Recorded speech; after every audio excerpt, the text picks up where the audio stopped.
triad have? And what did they look for in relationships, right?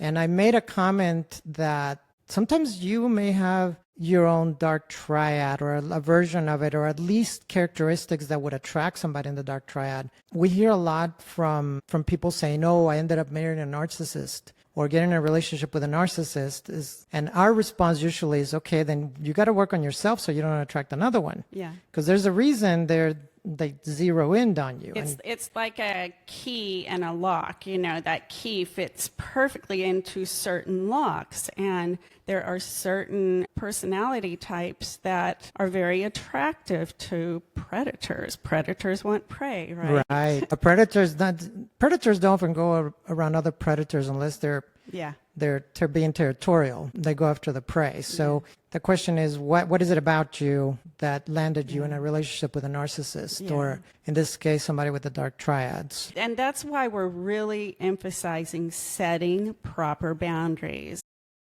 And that starts with yourself. With yourself. And for someone who attracts those types of people, it might be really hard to exercise those boundaries. But you start a little bit at a time, and eventually you've got the big boundary muscles, and you can recognize them and setting them. Yeah, they're not even attractive to you anymore, and you're not attractive to them, because they like somebody that's easy prey. They don't want somebody that's hard. That's going to they don't like to do too much work, or though sometimes they see it as a challenge. But we'll come back to that, because that's the antidote version of it. So let's start with what are their goals? Yeah. Okay, so one is to isolate. We've talked about isolation. Yeah. So what do predators do? They want to isolate you from your support system. Yes. My father was a narcissist. I love him to death. He passed away when I was 14, but he was very much a narcissist, and that's one of the first things he did. When I look back at my family of origin, I realized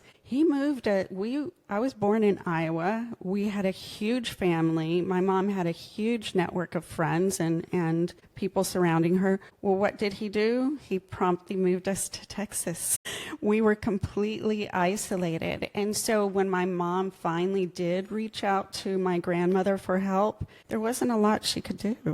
She was just too far away.